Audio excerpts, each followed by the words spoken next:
Nwunye m na papia na ụmụnne kpara m alụ n'isi. Nwunye m a na-agwa unu maka ya. Anụrụ m ya mụ na ya na-abata bili. Ọ mụtalụ m ụmụ na-anọ, nwoke na-abụ, nwaanyị na-abụ. Ọ sị m nne ka a na-akọrọ anyị ihe a kịta na di ya nwaanyị dị 15 years old. 15 years. So, ọ sị m na ebi ya si wee nụ nwaanyị na papa mụtalụ papia nụrụ nwaanyị ịtọ. Unu aghọta kịta? Just gee ntị ọfụma ka ị wee ghọta. Like ebi ya si wee nụ nwaanyị na papia si na polygamous home. Like papia nụrụ nwaanyị ịtọ. So ọkwanụ ya. So ya na nwunye wee bili. Na o wee this particular one one of the woman, ọ bụrụkwa n'afọ papia. Like nwa one of the women papa papia nụrụ. I hope unu na-eso ihe na-ekwu kịta nwere ego obi Lagos.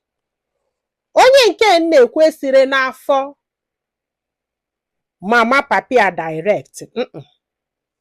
So wee sị that na ọ na-abịa afụba nwunye mgbe ya anụbe nwunye na ya na nwunye na-atọ. Nya wee nụzia nwunye ọ continue kwe the journey na-abịazi bie bịa na-afụ nwunye.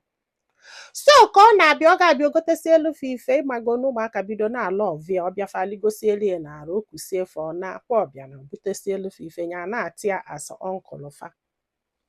So adị ya nwaanyị na-eto bịazi adụ fond of this guy na fa mara why.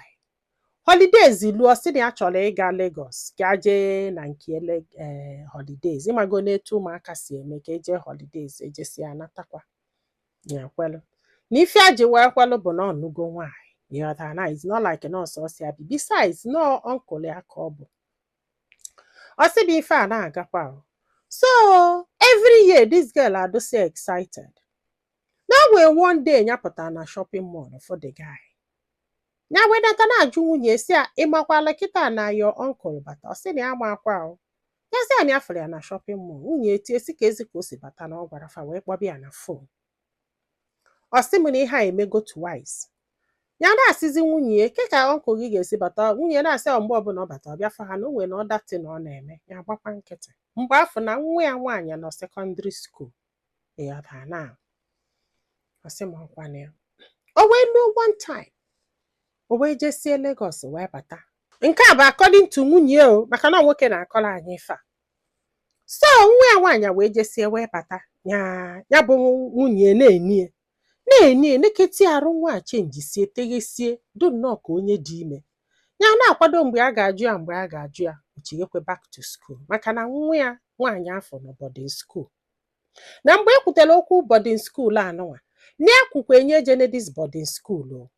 Ịmagonu ayọkatịa uncle ya sị ọ bụgodu na ego ezoro na ya ga-eti ebe maka na ọ dị fond of this child.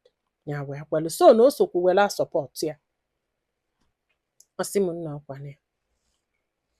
Nwunye ewesi ya enekete ka na-ekwu ọ chigekwa azụ to school. Pịa ọ nata na ya fọrọzi ihe ya fọrọ. Ya wee na-asị kedụzi ya dị ka o nwere ihe afọ mana ya fọkwazị maka na ife nwunye ji wee sị na ya gbara nkịtị ochighe azụ bụ na just 1 week ka ọ ga-anọ na school wee chighete ya ọta na like ọ na-arutere ụlọ. Ya wee for the 10 wee ochighezie azụ ya na-asị by the time ọ na-anata ka amara ife na-eme na ọ natazi anya ya fụrọzi ya yọtago ọ nata na-afụ nsọ ya. Si nwunye bụ onye according to nwunye ife ekwere ndọkwasa o wee kpọọ nwa ya wee nọbịa na wee chụbịa si ya na ya fụrụ afọ ime anya na-arụ gị na ịgwa ya nke bụ eziokwu na egbuo gị n'aka ya na ị kwesịrị ịgwa ya na ya bụrụzi ụmụaka na ya tụshọ na ịdị ime before kedu onye tụba gị. This girl gọ n'elu gọ na mama ya gbubie na ya nọkwa n'ụlọ na ihe a niile na o nwere ka ya si wee mara.